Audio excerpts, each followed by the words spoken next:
Күндүн маанилүү делген жаңылыктары топтому менен тааныштырып, студияда мен Айымкан Исралы кызы, саламатсыздарбы?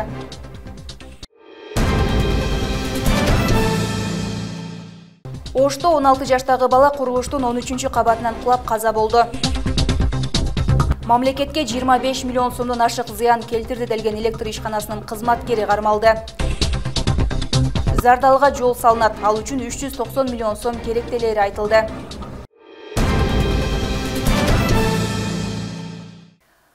Ош шаарында 16 жаштагы бала өзү иштеп жаткан курулуштун 13-кабатынан кулап каза болду. Бул маалыматты Ош шаардык милициясы билдиргенин Азаттык жазды. Кырсык 5-октябрь күнү болгон. Маалыматта белгилүү болгондой, Ош мамлекеттик университетинин коллежинде окуган студент курулушта келишим менен иштеп жаткан.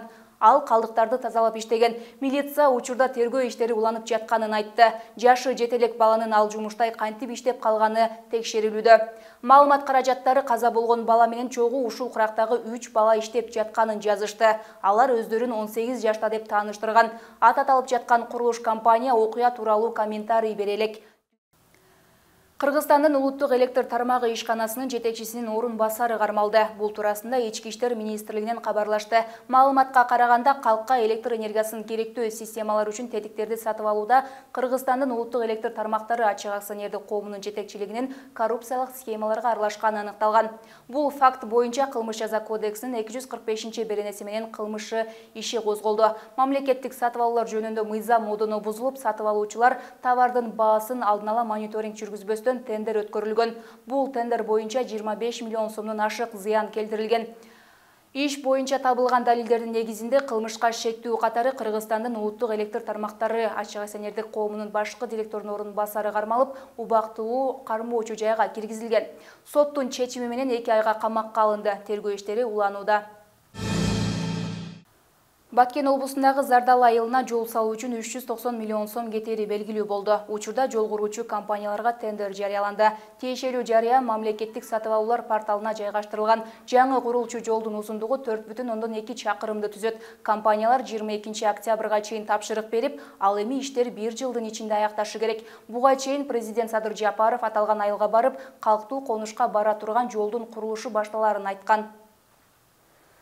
Ош шаарында кызыл сызыкка чыгып кеткен жана мыйзамсыз курулуштарды сүрдүрүү иштери жүрүп жатат. Бүгүн Ишкаван айылындагы мыйзамсыз делген имараттар, үйлөрдүн королору сүрдүрүлдү. Жол кеңейтилгенден кийин жөө жүргүнчүлөр үчүн тротуар салуу иштери аткарылат. Эске салсак, буга чейин Кара Суу районуна караган Ишкаван айылы аймактарды ирилештирүүдөн кийин Ош шаарынын карамагына өткөрүлгөн. Ош шаарындагы Турдали Көчкөнов көчөсүндөгү муниципалдык тилкеге чыккан күркөлөр менен үйлөрдүн короосунун тосмолору бузулуп жатат. Буга чейин кала бийлиги тарабынан кызыл сызыктан ашып кеткен үйлөрдүн ээлерине эскертүүлөр берилип, өз алдынча бузуу талабы коюлган. Бирок бул эскертүүгө көңүл кош мамиле кылган кожолуктардын мыйзамсыз курулмалары кала бийлиги тарабынан сүрдүрүлүүдө. Бул көчөдө негизинен ушул жолго чыккан тосмолор, заборлор, капиталдык жана убактылуу тосмолор бузулуп алынууда. Ошондой эле мына бир чайкананын жеңил курулушу жана бир дүкөндүн жеңил курулушу, ал эми 7 үйдүн дуал тосмолору бузулуп алынууда. Биздин муниципалдык менчик башкармалыгы тарабынан жүргүзүлүп жаткан бузуу иштеринин кеткен чыгымдары ушул дуалдардын ээлери тарабынан өндүрүлөт. Турдали Көчкөнов көчөсүндө буга чейин тротуар болгон эмес. Жол кеңейтүү иштеринин натыйжасында жөө адамдар басуучу тилке да кошо салынат. Муну менен катар коопсуздук үчүн туура эмес жайгашкан электр мамычылары дагы жылдырылып жатат. Эми биз мына Ош шаардан өткөндөн бери жакшы иштер болуп атат, алгылыктуу иштер башталды. Мынандай болуп атат, мына тротуар кылып атабыз, жолдорубуз кеңейип атат. Ана мына өзүбүздүн жашоочулар кызыл сызыктан чыгып кеткендер баары макул болуп эле жылдырып атышат. Ана мына рейстин балдары келип, бригадасы келип, мына жолго ошо кызыл сызыкка түшүп калган трансформаторлорду жылдырып атышат. Мына көзүңөр көрүп атасыңар. Ушу жакшы иштер болуп атат, Кудай буйруса. Биз мэриядан 3 күн мурун бизге эскертүү келген. 3 күндүн ичинде заборуңар жылдыргыла. Дагы 3 метрге дегенден биз 3 метрге жылдырып даярдап койдук да жерибизди. Себеби бул тротуар бир эле бизге эмес, элдин баарына керектүү нерсе. Себеби балдарыбызга, келечекте балдарыбыз мына жолубуз өзү аябай опасный го, ошон үчүн тротуардын түшкөнү жакшы болду. Ошондой эле каладагы Амир Тимур көчөсү толук капиталдык оңдоодон өтүүдө. Долбоорго ылайык мында да тротуар салынып, аялдамалар курулат. Ирригациялык, коммуналдык тутумдар орнотуу менен көрктөндүрүү иштери жүрөт. Аталган көчөлөрдүн биз атап кеткен көчөлөрдү булар биз декабрь айына чейин бүт жолго болгон тешүү иштерин бүтүрөбүз дагы. Ал эми эгерде погода ылайык берсе, нормага талапка жооп берсе, анда асфальт иштерин баштайбыз. Болбосо эңки жылга калтырабыз. Жол болсо 3,5 полосадан 4 полоса каралган, 3,5 метрден 4 полоса каралган, андан сырткары обочина каралган, тротуар. Кошумчалай кетсек, буга чейин Ош шаарындагы Ош көчөсү, Турсунбаева 177-көчө толук капиталдык оңдоп түзүүдөн өтүп, пайдаланууга берилген. Алдыда Мамуров көчөсүн оңдоо пландалып жатат. Жаңылай Каныбек кызы, Ибрахим Төлөбаев, Ала Тоо 24 Ош. Ош шаарынын калкын 2 ишкана кышкысын жылуулук менен камсыздайт. Алар Ош жылуулук камсыздоо ишканасы менен Ош жылуулук электр борбору. Аны менен катар керектөөчү калктын басымдуу суу жаратылыш газын пайдаланышат. Газпром Кыргызстан Ош филиалында да күз-кыш мезгилине даярдыктар көрүлгөн. Аталган мекемелерде отказандарды жана газ түтүктөрүн оңдоп түзөө жумуштары аткарылган. Кененирээк кабарчыбыз токтолот. Газпром Кыргызстан жоопкерчилиги чектелген коомунун Ош газ филиалы күз-кыш мезгилине карата даярдыктарды көрүшкөн. Анын алкагында Курманжандатка көчөсүндөгү магистралдык газ түтүктөрү 426 диаметрлик алмаштырылды. 600гө жакын газды жөнгө салуучу пункттарды техникалык тейлөөдөн өткөрүшкөн. Ескилиги жеткен бир топ газ эсептегичтерди кайра жаңы эсептегичтерге азыркы жаңы телеметриясы менен жаңы эсептегичтерди коюп атабыз.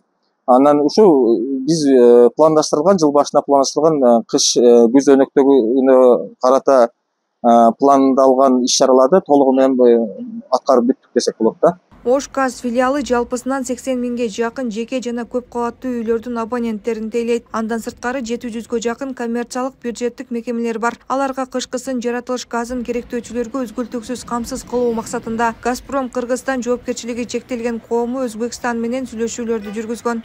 Толук Өзбекстан тараптан кышка даярдык эмелери боюнча толук таанышып чыктык. Алар да өздөрүнүн бардык эмелерин көргөзүштү, бирок алар да сөз беришти. Быйылкы жылы Кудай кааласа газды жеткирип беребиз деген эмелерин үмүттөндүрүп атышат. Бирок керектүү сүйлөшүүлөрдү жүргүзүп, алар болгон мүмкүнчүлүктөрүнө жараша бизге газды бере турган болушту, Кудай кааласа. Ош жылуулук менен камсыздоо ишканасына караган 93 от казан бар. Анын 20сы электр от казаны, 73 от казаны көмүр менен жылытылат. Шаардагы 310 көп кабаттуу үйлөргө, 37 мектепке, 14 балдар бакчаларга жана 12 медициналык мекемелерге жылуулук берет. Бул үчүн быйылкы жылытуу мезгилине 15 миң тоннага чейин көмүр керектейт. 73 от көмүр от казанына жалпысынан 15.500 көмүр керектелек. Анын ичинде 3 миң тонна бул БР үлгүсүндө чоңураак көмүр. 12.500 көмүрү бул БСШ, бул майда штаб көмүрү. Азыркы учурда пландын негизинде иштер алып барылып, пландын негизинде алып келинип атат. 5 миңден ашык көмүр түштү. Даярдыктар боюнча от казандардын баардыгы 98% даяр болду. 2% бул косметика, анан 2 текущий жумуштарыбыз бар. Быйыл жылуулук төлөмдөрүнүн баасы көбөйгөн. Мисалы 100 квадрат болсо 80ге чейин субсидия каралган. 80ден кийинки 20 квадратка 100% төлөшөт. Буга чейин керектөөчүлөрдүн баарына 80% субсидия каралып келген мамлекеттен. Быйыл өзүңүздөр маалыматта болгондой тарифтердин баалары өзгөртүлдү. Тарифтин баалары былтыр 1248 сом 1 киловатт баасы болсо, быйыл күнү 1560 сом болду 1 киловатт. Ал дагы 80 квадратка чейин. 80 квадраттан айнен ашкандагылар баардыгы өз наркы менен төлөшөт. Өз наркы менен деген бул көмүр от казандагылар көмүрдүн наркы менен, электр от казандар электр от казан тарифи менен. Өзүңүздөр маалымат болгондой бүт электр энергия кымбаттап, көмүрдүн баалары кымбаттап, бензин, услуга баары кымбаттаганына байланыштуу тарифтер көтөрүлүп келатат. Ош шаарынын калкын дагы бир бөлүгүн Ош жылуулук электр борбору жылуулук менен камсыздайт. Аталган мекеме быйылкы мезгилге толугу менен даяр. Жылытууну мазут жана жаратылыш газы менен жүргүзгөндүктөн аларды камдоо үчүн тиешелүү тармак менен келишим түзүшкөн. Бул борбор 355 көп кабаттуу үйлөрдү, 200гө жакын турак үйлөрдү жана 10дон ашуун социалдык объекттерди жылуулук менен камсыздайт. Зарина Рахманбердиева, Ибрахим Төлөбаев, УТРК Ош. Кыргызстан мусулмандарынын дин башкармалыгы ажылыкка каттуу аяктаганын кабарлады. 2025 жылдагы ажылыкка барууну каалаган жарандар баштапкы 2000 АКШ долларын жана кайтарымсыз 1200 сомун төгүп, квота толгондуктан ажылыкка төлөм кабыл алуу жабылды. Эми баштапкы 2000 долларды жана кайтарымсыз 1200 сомду банкка төлөгөн талапкерлер каалаган аймактык операторлорго муфтияттын түзүмүндөгү облустук, шаардык казыяттарга жана райондук хатибияттарга баштапкы квитанция жана электрондук каттоого тиешелүү иш кагаздарды тапшырышат. Талапкерлер баштапкы төлөмдөрдү аткарбай туруп электрондук базага каттала алышпайт. Быйыл Кыргызстанга 6000 квота бөлүнгөн. Ош шаарында кинологдордун мелдеши өтөт. Бүгүн мелдештин расмий ачуу аземи өткөрүлдү. Ага бажы, чек-ара жазаларды аткаруу кызматы жана Ички иштер министрлигинен кызматкерлер катышууда. Мелдештин негизги максаты кызматтардын бири-бири менен болгон ынтымагын бекемдөө болуп саналат. Аталган мелдеш ушуну менен Ош шаарында 3-чү ирет өтүп жатат. Данияр Абдыкеримов бир нече жылдан бери кинолог кызматында иштейт. Тагыраагы анын иши кызматтык иттерди 4 айынан баштап 8 жашына чейин карап машыктырат. Анын негизинде кызматтык иттер күч органдарындагы адистерге кылмышкерлерди, баңгизаттарды табууга көмөктөшөт. Каарманыбыз алдыда болуучу мелдешке 1 жаштагы Чара аттуу итти тарбиялап алып келген. Кызматтык иттерди мунун кароо багыты бар, өзүнчө службаларга бөлүнөт, группа захват бар. Ошондой эле баңгизаттарга каршы иш алып барабыз. Периметр бар.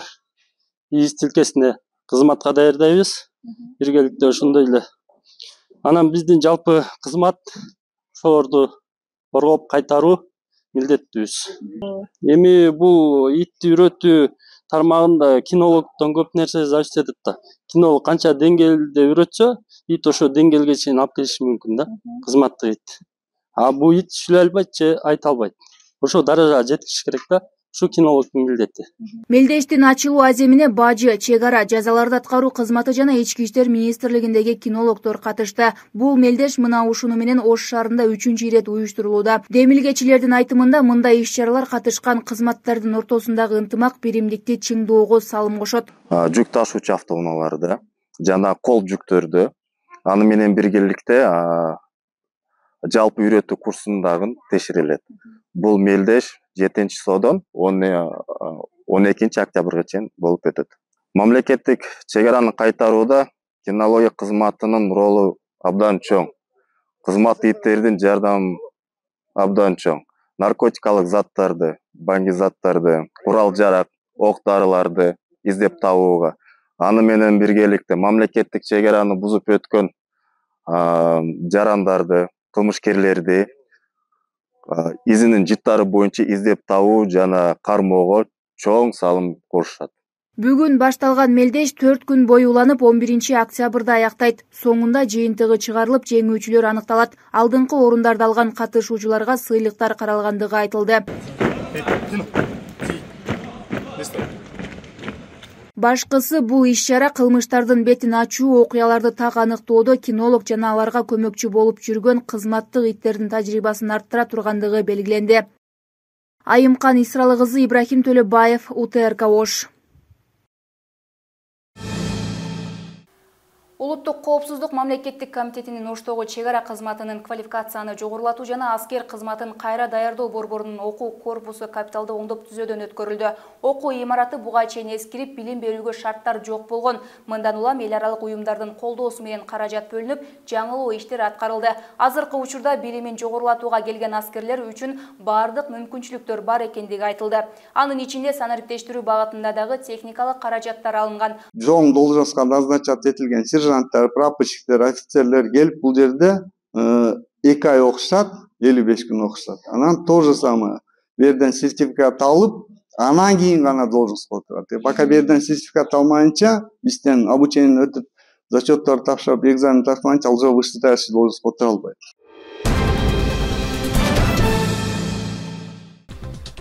Бүгүнкү күнгө алынган маанилүү делген кабарлар мына ушулар болду. Кайрадан эфир аркылуу саламдашканча сак саламатта калыңыздар.